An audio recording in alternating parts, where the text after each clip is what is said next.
Well, it's just turning 10 o'clock and I'd like to welcome you today to our weekly Chamber webinar, where each week we bring you industry experts to cover topics that you have told us will help you.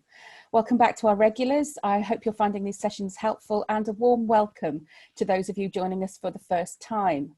Many employers are rightly focusing on how their workforce is being emotionally affected by our current situation.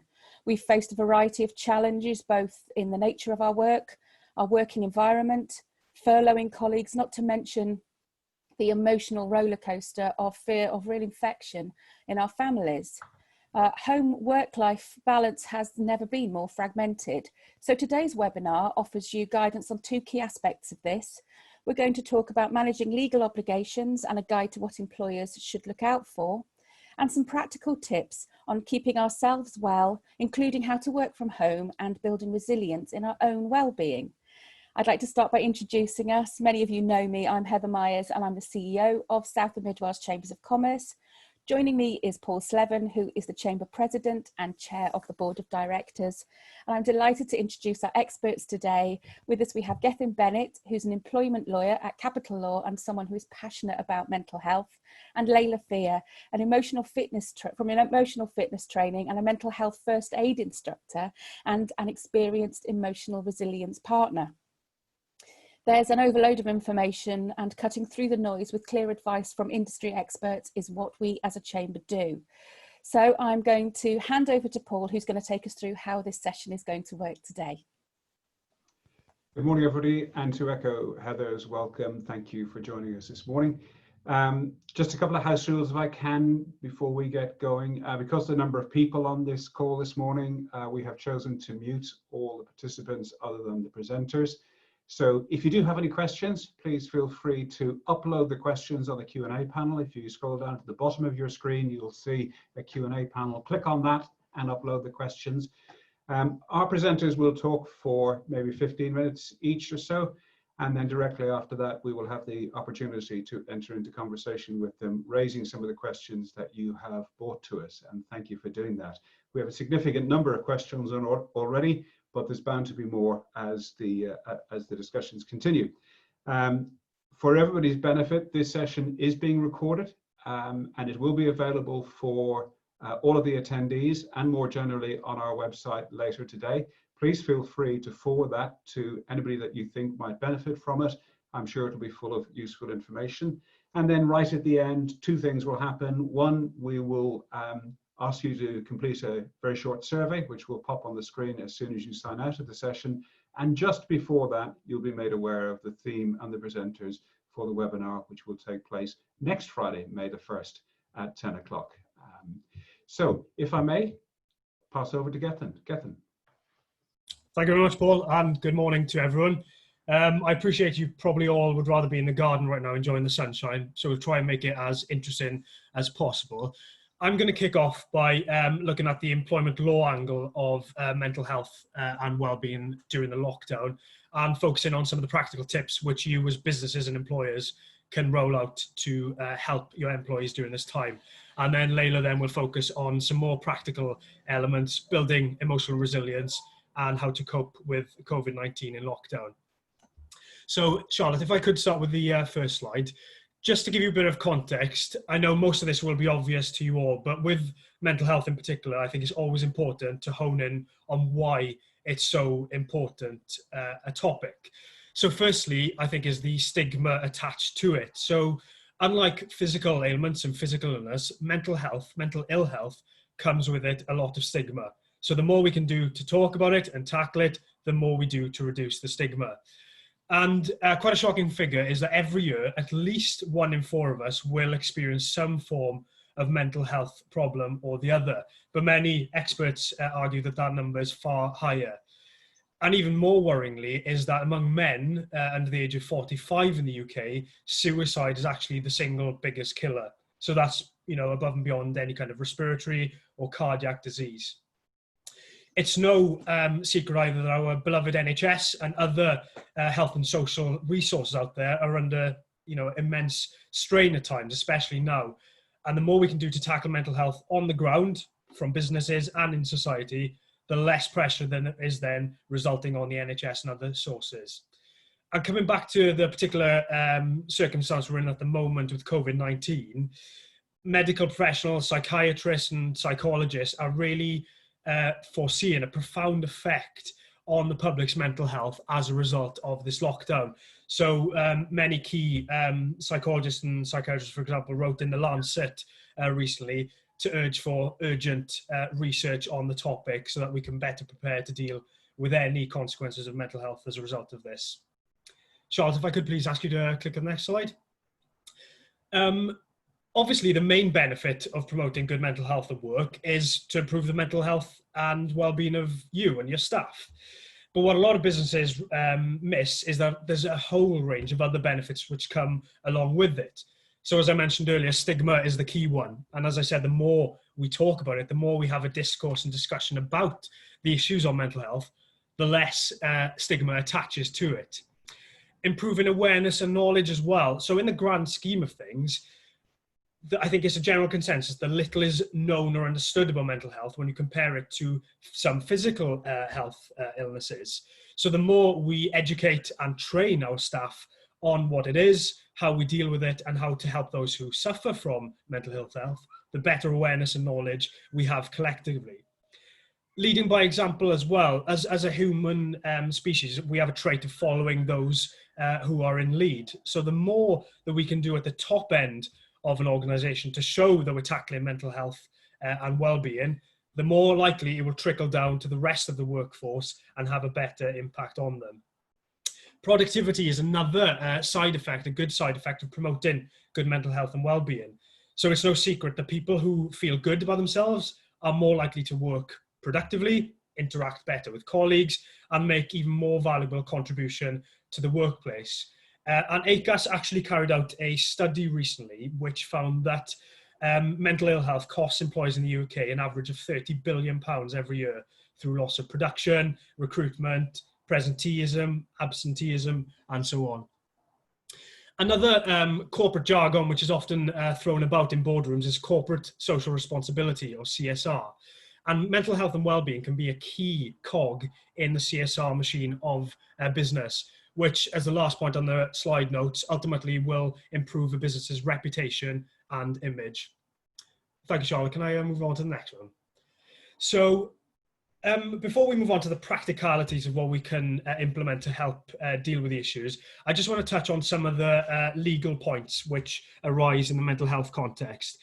Because of time constraints, I can't cover everything in this part, and there's so much to talk about from a legal point in relation to mental health, but I'll try and focus on the main issues. And one of the main ones, which I think will be at the forefront of many of your minds, is in relation to disability discrimination. So just like physical health, you should always bear in mind that employees who suffer from mental health may have some form of protection under the Equality Act. So under the Equality Act, to be protected, you usually need to show that if you suffer from a mental health issue, it's a disability. And it's a disability if it has a substantial and adverse or negative effect on the life of an employee. And in that context, substantial means something which is more than just trivial or minor. So for example, the individual can't focus regularly on tasks, or it takes them longer to do something. Secondly, it applies if it's a long-term illness. So in other words, it lasts or is likely to last at least 12 months. And thirdly, the illness affects their ability to do normal day-to-day activities. So for example, socially interacting with people, following simple instructions, or keeping to set clear working times. And in the employment context, disability concerning mental health can arise in a number of different ways. So it can arise directly. For example, person A discriminates directly against person B because they suffer from depression and anxiety. It can also arise indirectly. So for example, you as a business have some form of policy or procedure in place which applies to everyone, but has a particular disadvantage on someone suffering from mental ill health. And something which I'll touch on a little bit later is a failure to make reasonable adjustments. And just like physical ailments, a mental health issue can still be considered a disability, even if the individual isn't symptomatic at all times. So for example, if somebody with depression has a flare up now and then, or maybe well for sometimes, but worse at others. A second key legal consideration which employers should be considering is health and safety. Now, as I'm sure many, if not all of you are aware, employers owe a general duty of care to their employees in relation to health, safety and well-being. And what that means is that they have to do all they reasonably can to support their employees' health, safety and well-being, such as making sure that their working environment is a safe place, protecting staff from discrimination, and carrying out risk assessments where appropriate. And that's something, again, I'll touch on later. And the third and final point, which I won't go into detail here, but should be borne in mind, is that there's also risk linked to the disability discrimination point of claims of victimization and harassment in the workplace as a result of mental ill health. So if I can move on to the next one, please, Charlotte. Thank you. So turning now to a bit more of the practical edge of things and the steps that you can take to tackle mental health and well-being in the workplace. Now, we're all individuals, we're all employees ourselves. So I'm going to start with things that we can do personally to help ourselves and help others to promote better well-being at work. So I think the key message that you see all the time these days is switching off. Yes, it's thrown on about a lot, but it's absolutely important. So in the context of COVID, it is often, and I'm guilty of it, it's more difficult to switch off because your work is now your home and your desk is now where you'd go home to relax and detach from your working day. So making sure that you have that same routine as you would be in the office by starting at the same time, having breaks at the same time, having your lunch at the same time, and eventually clocking off at the same time. Again, because all your equipment for many of you is likely to be at home, try and avoid where you can from logging in, from checking your work emails, if it's in the evenings where it's that time to detach and relax. Same as taking time out or away from the desk. So make sure you use the government's one daily form of exercise every day. Go out for a walk, have fresh air, take in that vitamin D, which can be so underrated.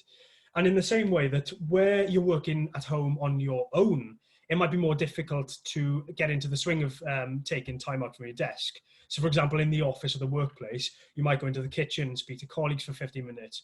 You might have lunch with friends or walk into town. Make sure you have those slots at home and don't differentiate as you would in the office. Knowing who to turn to and asking for help is another step you can take. And I'll come on to this later in terms of what employers can do. But many businesses, and if you don't have one already, it should be something you should be thinking of, is having mental health champions or mental health first aiders, or those who can be trusted and relied upon if an employee really is struggling and just needs somebody to turn to.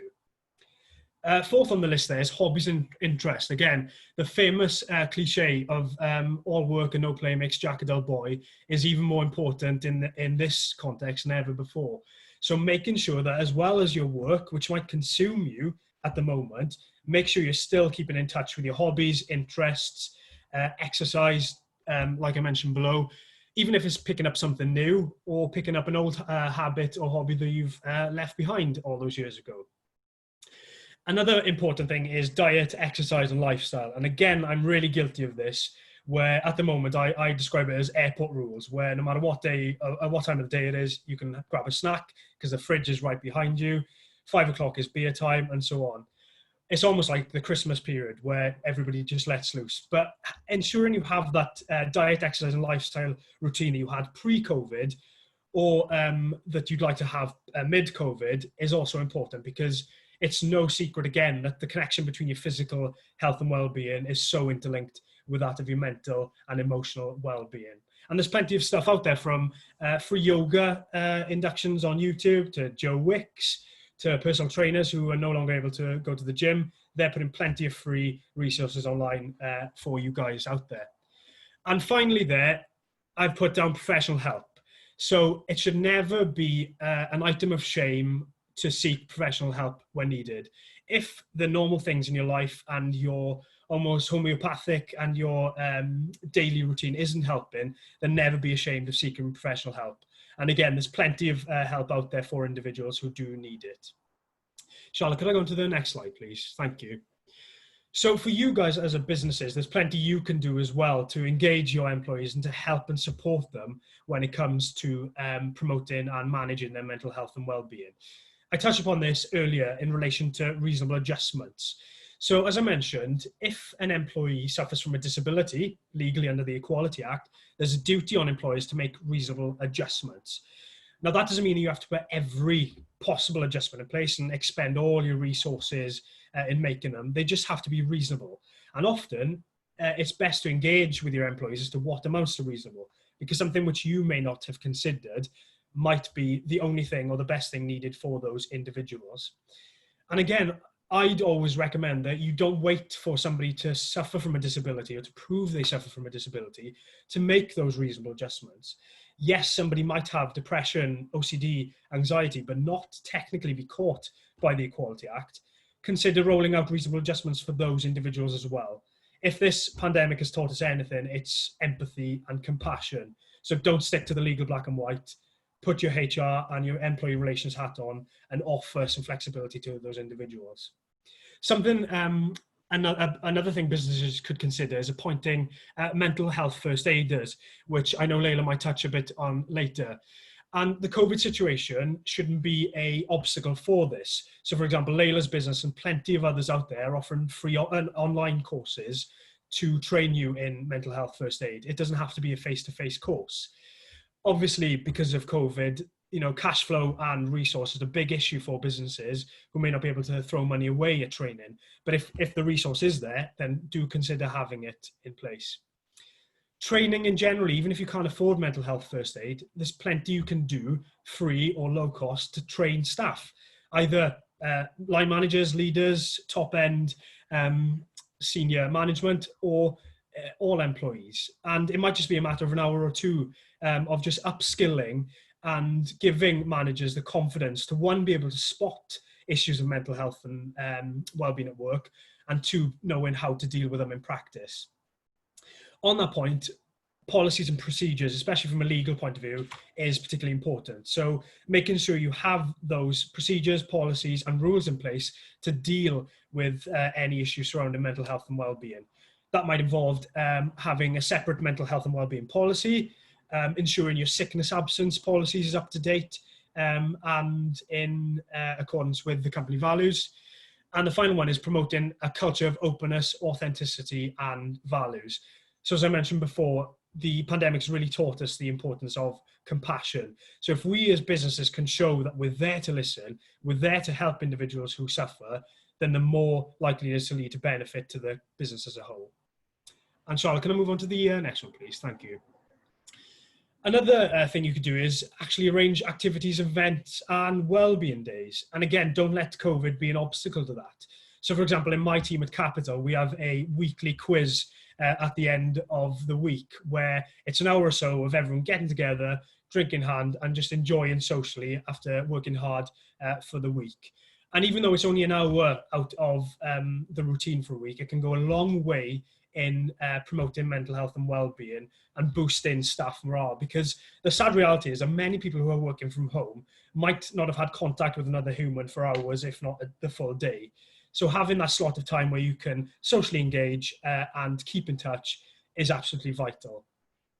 Similarly, actively addressing stigma, discrimination and ignorance as work is a key part to play for employers. So if an issue arises where somebody has been discriminated against, has been victimized or bullied as a result of having a mental health issue, don't just brush it under the carpet. Deal with it as you normally would in practice. So look towards your disciplinary procedures and policies. Look towards your equalities and diversity policies, and look for your dignity at work rules as well to tackle it. And the last two are one of, if not the most important ones in my view. It's promoting work-life balance and encouraging flexible working where you can. So now more than ever, work-life balance is absolutely vital. So as I mentioned earlier, having that routine as individuals in place where you can switch off to and from work and to and from home as you normally would. And as businesses, you should be encouraging that if you can as well. So not just leaving it to employees to fend for themselves, because you know, the terms presentee and absenteeism is something we've heard of before. It's still prominent and still present in COVID-19. So people who think they have to remain on the clock late into the night just to show face, encourage them to switch off. If the work is done, then let them enjoy the time and focus on their mental health and well-being. Flexible working as well. So because of coronavirus, many individuals' normal routines have been thrown off course completely. Working parents, for example, no longer have childcare arrangements for their children. So if there's some way of assisting them in their day-to-day routine, for example, offering maybe a later start time so that they can arrange for childcare, or maybe an earlier or later finish, then if that's feasible for the business and reasonable in the circumstances, do consider rolling it out. And the last one I put there is, above all, to keep checking in. Now more than ever, because we haven't got the luxury of face-to-face contact and daily contact with our employees, make sure you just drop employees an email on that, pick up the phone to them, arrange that weekly conference, Zoom or Skype call, making sure that you know that the employees know that you're there for them and that they know that they're there for you as well. And if I can move on to the next slide, please, Charlotte. Thank you. And I just wanted to finish off by saying there's plenty of great resources out there for businesses which are completely free. And many of them have been updated to reflect the COVID crisis and to add specific tips and guidance on there. So ACAS being one, mentalhealth.org.uk, Mind, the government's Access to Work, which can help businesses with dealing with individuals who suffer from a disability related to mental ill health, and the Health and Safety Executive. And something I also found this week as well was Rethink. So if you go on rethink.org, there's plenty of guidance there on the reasonable adjustments which you could consider making to somebody who suffers from mental ill health at work. I hope that was helpful. Thank you very much for listening. I'll now hand over to Layla. Thank you. Thank you, Gethin. Really interesting, insightful kind of take, especially from the legality side of things.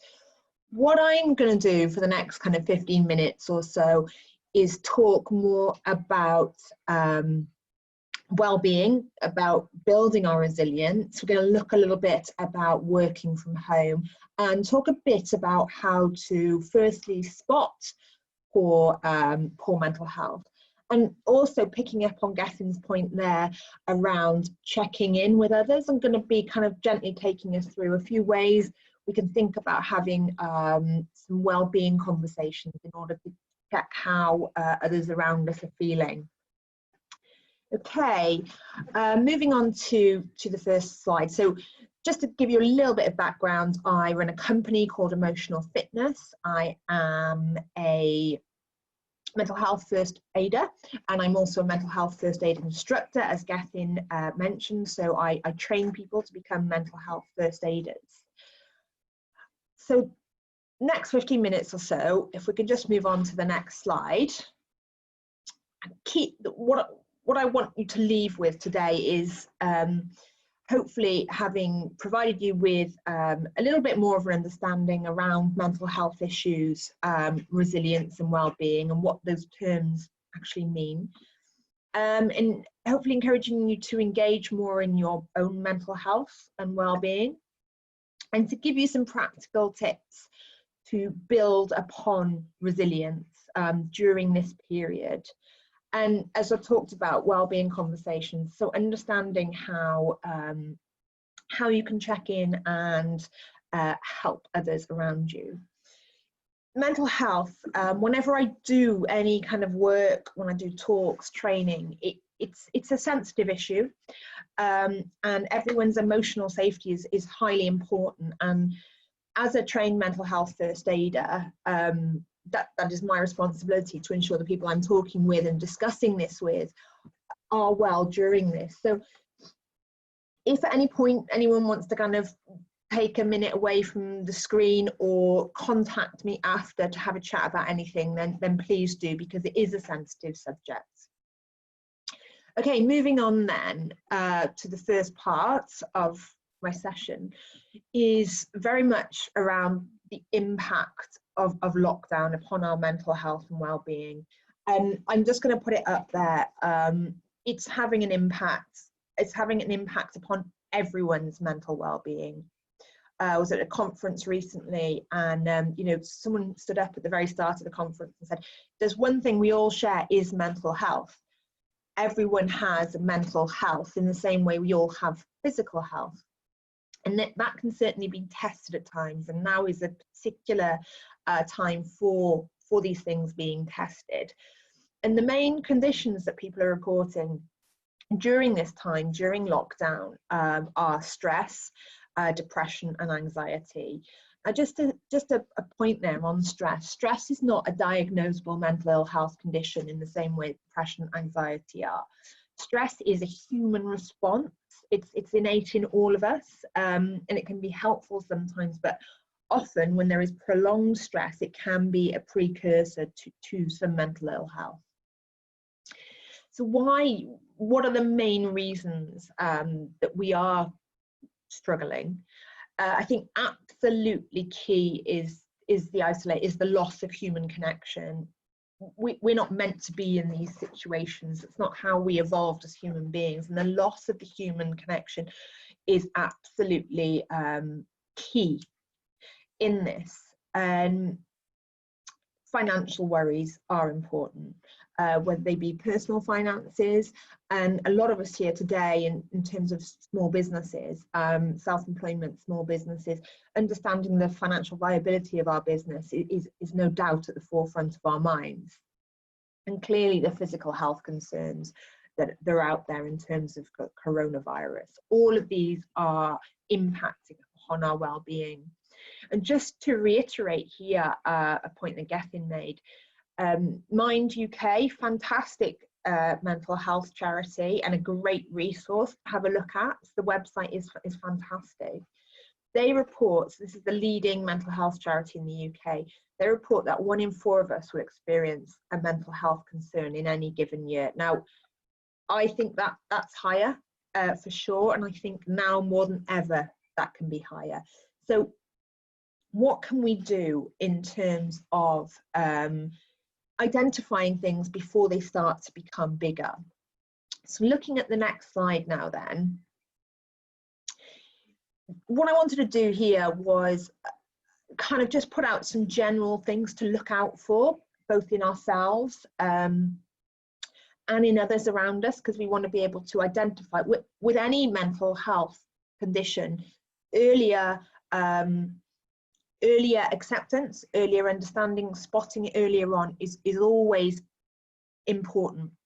So knowing what to look out for is really, really important. So I'm going to go through some of the key kind of, let's say, behavioural, physical and emotional signs. But what I would say before I start this is significant changes in people's behaviour is what you are looking out for here, okay? And it's not all of these things, just because of one of these things, it probably applies to all of us on here. But I'm just going to go through the list now. So firstly, feeling overly restless. Now this is actually quite a symptom of potentially anxiety. So feeling overly restless about things, just in general, that can often be a sign of anxiety. Next point then, unusual tiredness. This is interesting, can occur for both depression and anxiety, but we can all get tired, we can all get drained, but it's when that is impacting you daily over a significant period of time and there is no explanation for that tiredness, that can often be a sign. Next point then is negative thinking spirals. As human beings, we're actually programmed to judge, and we have been ever since we were cavemen, cavewomen.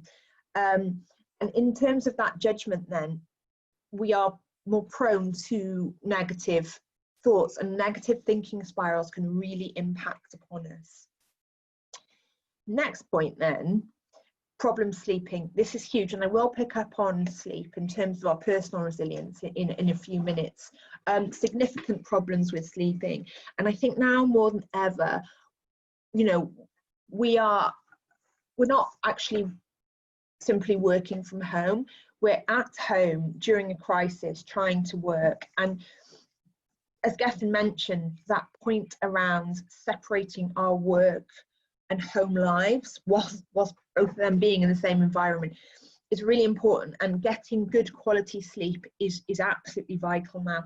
And real significance with significant problems with sleeping can be a sign, precursor to poor mental health.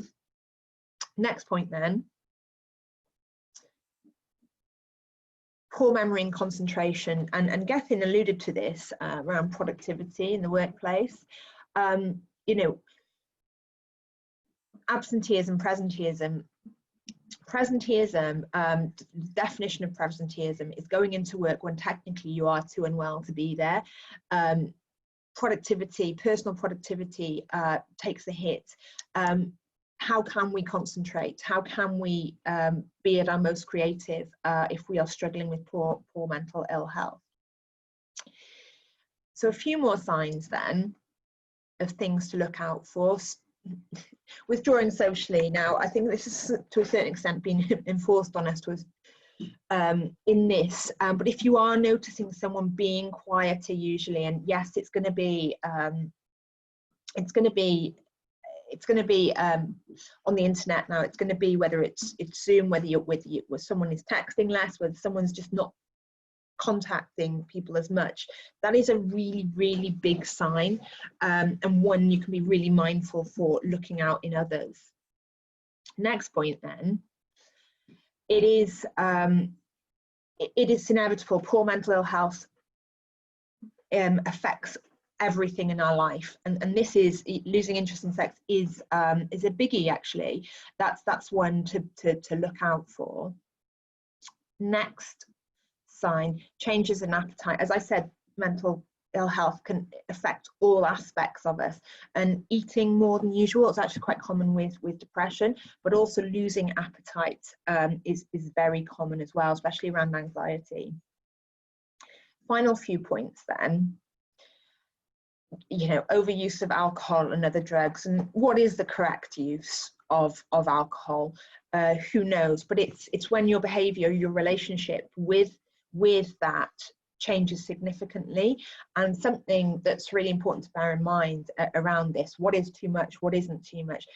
As long as you're in control of the alcohol, then that's okay. It's when the alcohol is in control of you that's quite a good measure. And overuse of alcohol, you know, and sadly other drugs, is very common with poor mental health because it's almost trying to medicate the emotional pain. Moving on to the next point then. This is certainly to do with depression. Self-harm and suicidal references or behaviour is a very common sign. Suicidal thoughts are actually very common. Gethin talked about suicide being the biggest killer of men under the age of 45. That is absolutely true, because it's something. Suicide is something that people are very nervous, or even talking about, and hiding those thoughts can be very, very, very painful, and can lead to deepened depression, let's say. So being unable to talk about it, when we talk about stigma, being unable to talk about these things is what was one of the biggest problems. So those are kind of ideas to look out for, both in ourselves, both with others, in terms of identifying poor mental health earlier on. So moving to the next slide then, okay. So hopefully that's given you an idea, a bit of background, a bit of awareness, a bit of an idea to look out for. So moving now then to how can we build our resilience during these times, looking at some practical things that can help with our emotional well-being. And positive lifestyle choices are absolutely key, okay. Nutrition, I'll focus on nutrition first then. So in terms of nutrition, our diet plays a huge part in how we feel, and Gethin did mention this, you know, now more than ever we're at home, the temptation to kind of the fridge is always there. It is really important. And what I would really say is trying to keep that 80-20 rule, trying to keep to the kind of way we were eating before, trying to make sure we're getting fresh fruit, fresh vegetables in our diet, trying to, you know, monitor levels of caffeine throughout the day. That is really important, and I'll pick up on that with sleep. But also in terms of looking at you know, our alcohol consumption as well. Nutrition is really, really important, so do bear that in mind. And secondly, then, what I've got on here is activity. We don't get much chance to do that, but do take your one exercise slot a day and try and get outside. Getting outside, the weather's lovely, getting into nature is really, really important for our well-being. And activity does not mean you have to go for a 5K run. It's doing anything. It's just getting out the house. If you're lucky enough to have a garden or outside space, then try and get out of there. Really important. Sleep is really, really essential at the moment to live and work effectively. So keeping our regular structure, our regular patterns, making sure we get good quality sleep is important. And connections. Gethin talked about this. Connections, so our work relationships, but also our family and our social relationships. Pick up the phone, do the Zoom calls, make that connection more personal.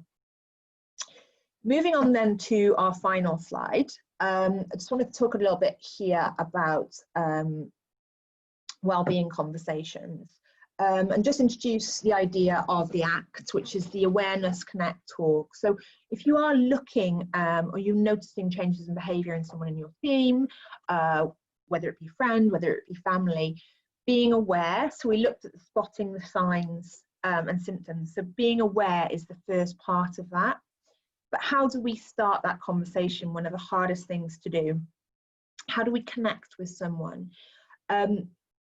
It's really around choosing a time to pick up the phone, to, if it's someone in your household, to sit down with them where you can talk honestly and openly, and ask the questions. How are you feeling? And don't accept the answer, I'm fine, which is a stock answer that people will get. Say, I'm fine, what does that really mean?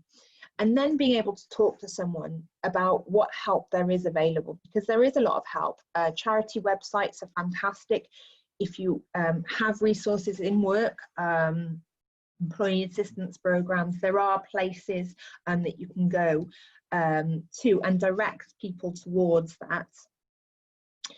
Okay, moving on to the final slide then. This is something that I'm going to set for all of you. As I mentioned at the start of this, I'm a mental health first aider. It's my responsibility to ensure that people are emotionally well when talking about difficult things. And this is just a great thing to do anyway. It's the homework I always set whenever I do a course, and it's a happiness half hour. What does that mean? It means taking half an hour, ideally a day, to do something for yourself, which is just for yourself and that makes you feel good. Now, it could be something that you were going to do anyway. It could be a walk outside. It could be sitting down with a glass of wine. It could be reading your favorite book, but just reminding yourself that you're doing that for yourself, and that is something that you really enjoy, because all too often we just do things without thinking. But take some time for yourself and concentrate on your well-being. In terms of working from home and tips around that, on my LinkedIn, there are a number of articles with far more information around that. So please do have a look there, and thank you very much for your time. Super, thanks Leila, really, really useful. Lots of fascinating stuff in there from both of you. Lots of questions, so let's see if we can rattle through some of these and combine them at the same time. Gethin, if I can just come to you, please. And Leila, you may want to come in on this as part of this answer.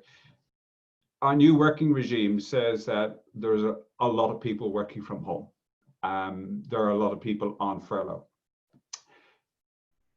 Businesses have a responsibility to make sure that their staff, if they're working, have a sense of well-being and balanced life and good mental health around that.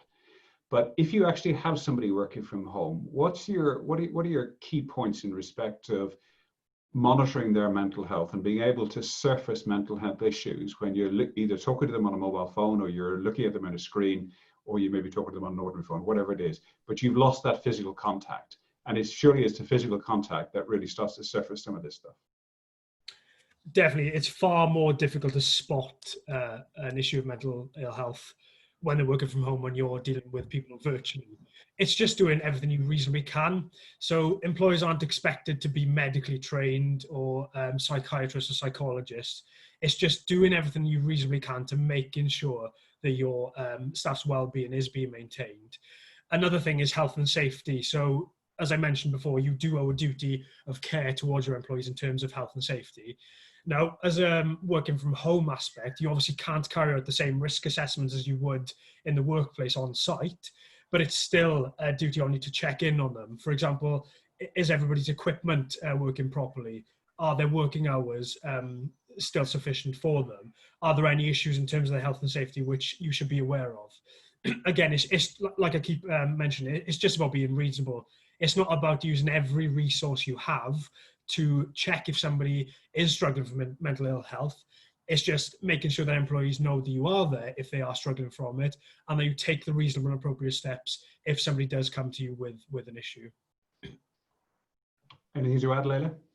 Yeah, I would echo what Gethin said. And also, that connection, whether it's managers' roles, whoever's role it is to keep connected as much as you can, and making that personal.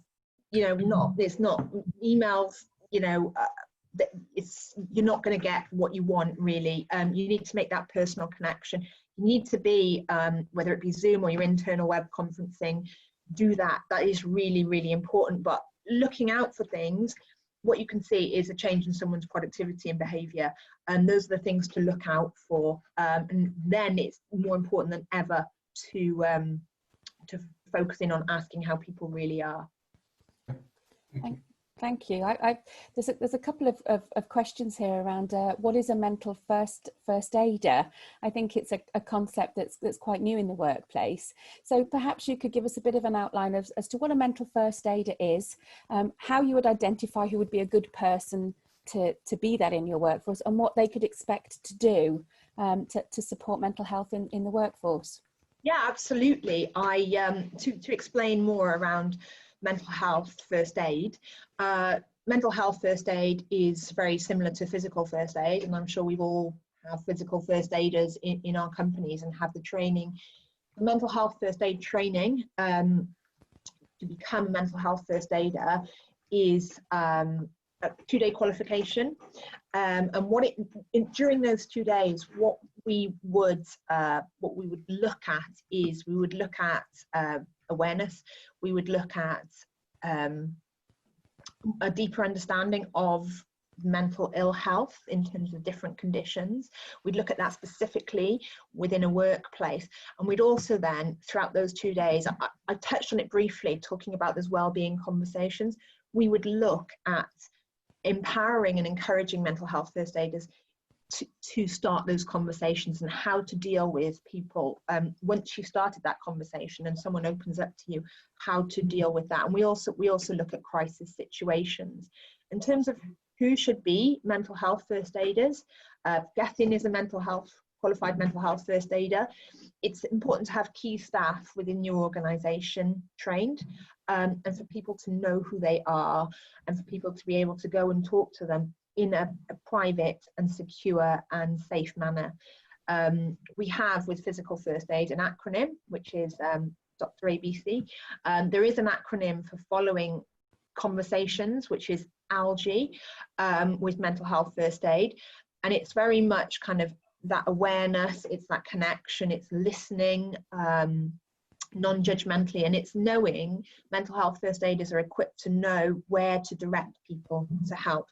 What we're not looking to do is train people medically, but what we're looking to do is identify it in others and be able to direct them towards help as soon as possible, really.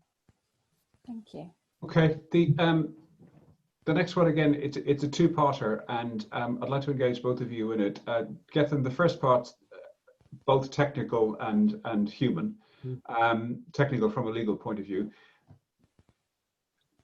How do you cope with furloughed staff? I mean, this is going to be a question that's sitting with employers at the moment, and particularly as we get close to the end of the first month, the first full month of furloughing. There's probably lots of anxiety around today around pay packets and bank transfers and such like.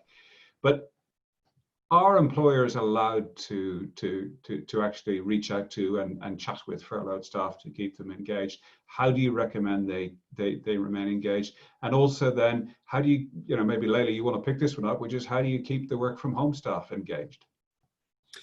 Yeah, absolutely. Turning to the technical point, there's nothing stopping you from contacting your furloughed employees regularly. As a human point, I definitely recommend that you do. So the key thing with furlough is that the individuals don't work for the business, but simply being in touch, simply having that connection and the contact is not in essence work. Obviously, don't bombard employees on furlough with contact, but absolutely now more than ever, do check in with them. So make sure that you have the up-to-date contact details of your employees. Make sure that they've told you the best method to contact them. As to how you can contact them, I find one of the best ways is to have a regular setup meeting on Zoom, on Skype. Yes, to talk about work, but also 10 minutes at the start, 10 minutes at the end, just to check in to see how they're doing, how everyone's weekend has been, any issues from working from home, how everyone's families are. It's that human touch that should be maintained now more than ever, really. And the second part there, Leila? Yeah, I guess, echoing what Gethin said, that connection is absolutely vital. And in terms of reaching out to those people who are working from home and encouraging engagement, I think it's important that very much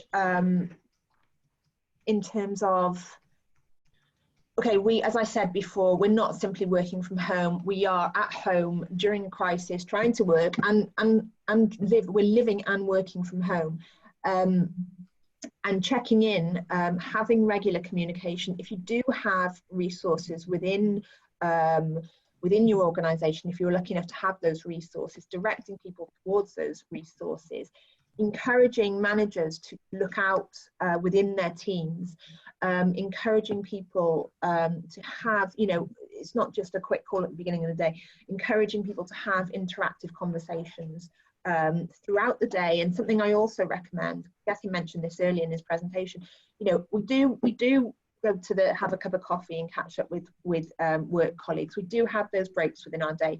Try and encourage social interaction between your employees. So, whether they're having a Zoom conference over lunch, whether they want to eat lunch together on Zoom, those sorts of things, or having a virtual coffee, Friday drink, afternoon drink. All of these things are really important, and the organisation needs to be seen to be encouraging this as well frequently. I think that's all great tips. I love the idea of a virtual coffee. That's a really nice idea. One of the challenges that we have been facing as businesses is that many of us had to get staff away from the office at speed. Members of our teams that had never worked from home were putting desktops in boots of cars and getting them home.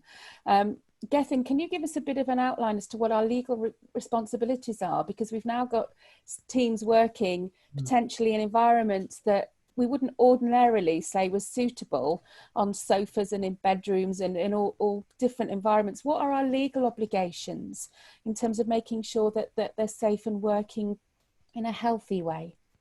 So legally, nothing changes in black and white from your duty when you're in the workplace to when people are working from home, because essentially they're still your employees when they're working from home, albeit in a different environment. It's the extent of the duty which changes. So it's very unlikely, like I said earlier, that you can carry out a proper risk assessment with somebody at home. So in the workplace, you might be able to do desk checks, seat checks, equipment checks, and so on.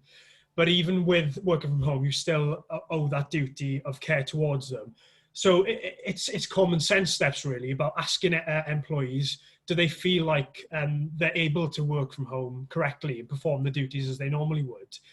Do they have the right equipment to work safely and to work efficiently?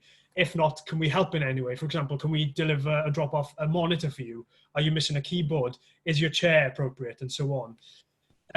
Again, it comes back to the main point of keeping in regular contact with them. And you could do it formally, like giving a questionnaire, for example, to employees, a health and safety questionnaire, checking if equipment's right, if their working hours are right, and so on. But often a more informal and soft touch might be better and may get better answers for you. And ultimately, as I mentioned as well, is making the reasonable adjustments from a health and safety perspective to those who need it. Yeah, I think the ultimate message is nothing changes in terms of your duty for health and safety, but the extent and scope of what's reasonable does. Okay, just to come back to a point that was touched on earlier, Leila, if I can. If as an employer you do, or not even an employer, if a member of a team identifies or thinks that there's a mental health issue with a fellow team member who may be working from home, given the current restrictions and the known stresses and strains on our healthcare system, what are the practical steps that somebody now takes? Okay, I've had a conversation with an employee. I'm concerned about their appearance. I'm concerned, they haven't shaved, or their hair's not washed, or they're not dressed properly, and we're supposed to be in a working environment, and there are symbols around that which give me points of concern. What do I do now? Yeah, really, really good point. So when this is it, you start off a comment, you notice something, you become aware. What you need to do is try to get that person to open up and talk about it.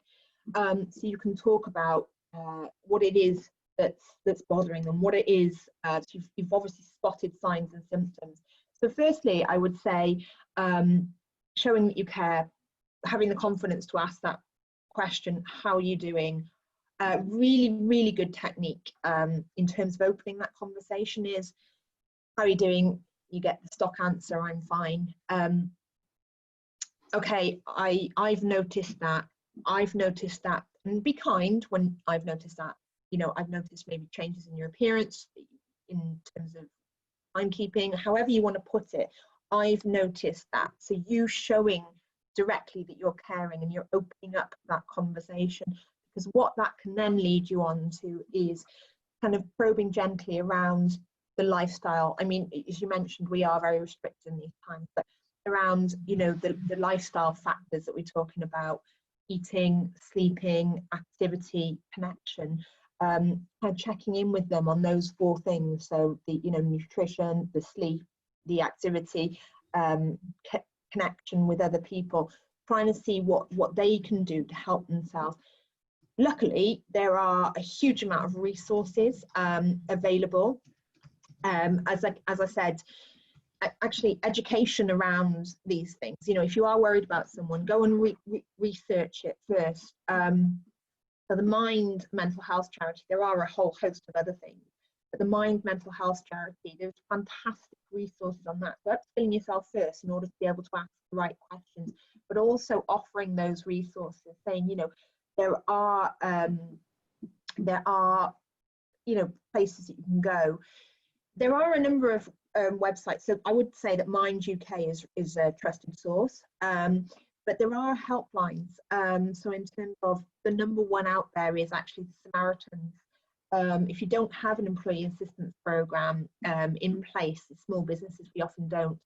Samaritans, and they offer an email service now as well. There are other places to go, but if you look at Mind UK, they have a list of trusted resources on there of other places that you can go to as well. So the education, and also if they want to talk to someone, directing them. Ultimately, though, if you are really concerned someone is struggling with mental health, you need to encourage them to speak to their GP. That is the first point of call in terms of professional help. That is absolutely the first point of call, and it's having probably a conversation with the GP on the phone at this point in time. We are unconscious of time. We're getting to time, but there's one issue here which will sit at the top of the list for many employees and potentially employers, which is, as we start to go through the process of getting back to normal, whatever that normal is and how that normal is defined, Anxiety must weigh with employees in respect of reintegration into the workplace, because it's just another massive change. And is it a change back to where we were? It's probably not going to be. It's going to be a change into an interim position between where we were and where you have just been, i.e. close to your mates and now completely aside from your mates, and potentially then 2 meters away from your mates if you're working in a production or manufacturing type environment. But also there's a tension then with the employer in respect of the inbound employees' ability to be able to adapt to that new world and to adapt to that new working environment, and the overhanging fear that, you know, COVID-19 is still around, and am I safe to be here?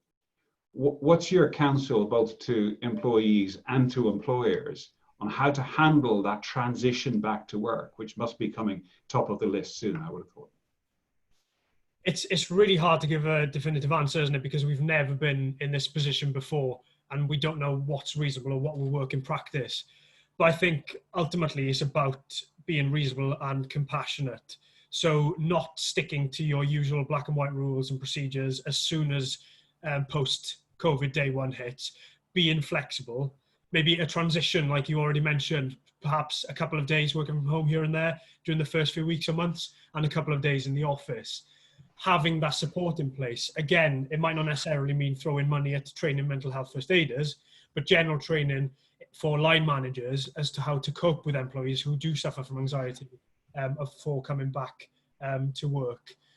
And it's likely that this is going to affect everybody in the workforce, from the bottom end employees on the ground to top end management.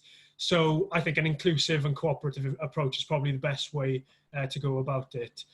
Again, it would all depend on the business and the individual, but ultimately reasonableness and compassion, I think, are the 2 keys to having a successful transition period after this. Okay. Leila? I think for me, absolutely, again, echoing what Gethin said, but I think communication is absolutely vital. I think, you know, in terms of a lockdown, it's going to be staged move for the whole of the UK, and I think you very much need to echo that within organisations. So very much it needs to be staged. Things can't go back to normal straight away. I mean, even I was thinking, you know, I've been working from home, we're isolated. I was thinking, God, it's actually going to be quite scary when we go back out there. As you said, Paul, it's a huge change and the world won't look the same. But I think communication and phasing things slowly is what's really important. I do think, you know, in terms of getting some mental health awareness out there, there are a lot of free resources. If you look at my LinkedIn, I share a lot of free resources on there for employers. So I think just getting awareness out there, some communication out there to staff. And if you do have mental health first aider, if you do have employee assistance programs, highlighting those, where, as in directing people to resources that can help them through that time, showing your employees that you care is really important. Good, thank you. If I can just say before Heather wraps up, there are a couple of quite technical questions which have occurred. I have copied those questions down. We have the contact details of the individuals, and what I'll do is I'll ask either Leila or Gethin or both to refer to those directly and pick those up with those individuals. So thank you both. Thank you.